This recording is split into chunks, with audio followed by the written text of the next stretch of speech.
Assalamualaikum warahmatullahi wabarakatuh. Perkenalkan, nama saya Nelsi Febrina, NIM 2402033. Di video kali ini saya melaporkan praktikum yang berjudul tentang luas minimum dan jumlah kuadrat minimum. Dosen pengampu Ibu Selmiati MPD PhD, Program Studi Agroteknologi, Institut Teknologi Perkebunan Pelalawan Indonesia. Vegetasi merupakan kumpulan tumbuh-tumbuhan, biasanya terdiri dari beberapa jenis yang hidup bersama-sama pada suatu tempat. Dalam mekanisme kehidupan bersama tersebut terdapat interaksi yang erat, baik di antara sesama individu, penyusun vegetasi itu sendiri maupun dengan organisme lainnya, sehingga merupakan suatu sistem yang hidup dan tumbuh serta dinamis. Vegetasi atau komunitas tumbuhan diberi nama atau digolongkan berdasarkan spesies atau bentuk kehidupan yang dominan. Adapun tujuan dari kegiatan ini adalah mahasiswa mampu mengetahui dan memahami serta menerapkan analisis vegetasi dari suatu komunitas. Alat dan bahan. Alat: plot ukuran 1 meter x 1 meter, meteran, tali rafiah, patok, dan alat tulis. Bahan: lahan atau komunitas dengan vegetasi yang heterogen. Cara kerjanya: yang pertama, siapkan alat yang akan digunakan serta sebuah lahan sampel yang akan dihitung tingkat vegetasinya. Yang kedua, tancapkan sebuah patok pada lahan sampel sebagai patokan utama. Yang ketiga, buat bujur sangkar pada lahan sampel tersebut dengan luas 25 x 25 cm. Kemudian catat semua jenis tumbuhan yang berada dalam kuadrat tersebut. Yang keempat, apabila seluruh jenis tumbuhan sudah dicatat, perluas kuadrat lagi menjadi 2 kali lipat dari semula, yaitu menjadi 25 x 50 cm. Catat kembali penambahan jenis tumbuhan yang telah diperluas lagi. Yang kelima, setelah mencatat seluruh jenis tumbuhan pada kuadrat tadi, perluas lagi dengan cara yang sama, yaitu 2 kali asalnya, yaitu 50 x 50 cm. Yang keenam, 50 x 100 cm, 100 x 100 cm, dan seterusnya sehingga tidak terjadi lagi penambahan jenis tumbuhan yang baru atau minimal sebanyak 10 kali pembesaran plot. Yang ketujuh, untuk mendapatkan luas minimum, susunlah suatu grafik dari data yang diperoleh. Cara kerja yang kedua, jumlah kuadrat minimum. Yang pertama, siapkan alat yang akan digunakan serta sebuah lahan yang akan dihitung tingkat vegetasinya. Yang kedua, sebarkan secara acak satu seri plot atau satu seri terdiri dari 3 plot berukuran kali 1 meter dan catat jenis serta jumlah tanaman pada seri plot. Yang ketiga, kemudian sebarkan lagi seri plot tersebut dan catat kembali jenis serta jumlah tanamannya. Yang keempat, lakukanlah hal yang sama sampai 10 kali pengamatan. Yang kelima, kemudian susunlah seri plot tadi berdasarkan jumlah jenis tanaman dari jumlah sedikit ke jumlah yang banyak, tanpa memperhatikan seri plot mana yang lebih dulu diambil.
ayam, Brachyria mutiara, rumput belulang, Ageratum cornizoides, Paspalum, Paniculatum, Colphodrum acinus, Gulma specapuca, Exilis, Agrentes aspera.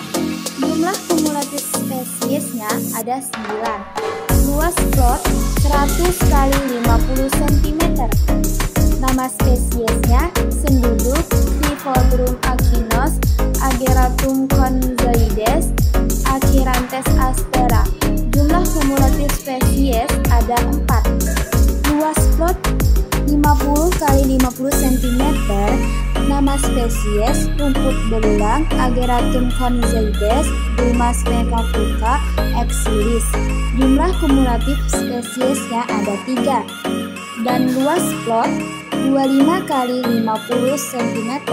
Ageratum cornizoides, Cliniphodrum acinus. Jumlah kumulatif spesiesnya ada 2. Luas plot 25 kali 25 cm. Nama spesies Brachyria mutiara, Paspalum, Paniculatum. Jumlah kumulatif spesiesnya ada 3. Ini adalah hasil kuadrat minimum. Di dalam kuadrat tersebut terdapat 9 plot dengan ukuran yang sama dan bisa dilihat di gambar tersebut. Metode luas minimum adalah salah satu teknik untuk menentukan ukuran plot terkecil yang dapat mencerminkan keanekaragaman spesies dalam suatu komunitas tumbuhan bawah. Metode ini berdasarkan pada prinsip bahwa meningkatkan ukuran plot secara bertahap, jumlah spesies yang teramati juga akan meningkat hingga mencapai titik jenuh, di mana penambahan ukuran plot tidak lagi menambah jumlah spesies yang ditujukan. Sedangkan metode jumlah kuadrat minimum digunakan untuk menentukan jumlah kuadrat atau plot minimal yang diperlukan untuk mendapatkan gambaran yang representatif dari keanekaragaman spesies dalam suatu area. Praktikum ini menunjukkan bahwa penggunaan metode luas minimum ini dan metode jumlah kuadrat minimum efektif dalam menentukan plot representatif untuk pengamatan keanekaragaman spesies tumbuhan bawah. Dan adapun kesimpulan yang dapat diambil dari hasil praktikum ini adalah pada luas minimum diperoleh data sebesar 1M kali 1M, dan untuk jumlah kuadrat minimum memerlukan sebanyak 9 plot untuk dapat mengidentifikasi semua spesies tumbuhan pada lapangan Fakultas Sains dan Teknologi. Sedangkan pola penentuan luas minimum dan jumlah kuadrat minimum dilakukan untuk mengetahui seberapa banyak pola penyebaran dari suatu vegetasi dengan berbagai teknik sampling yang mewakili suatu jumlah vegetasi dari suatu cakupan wilayah tertentu.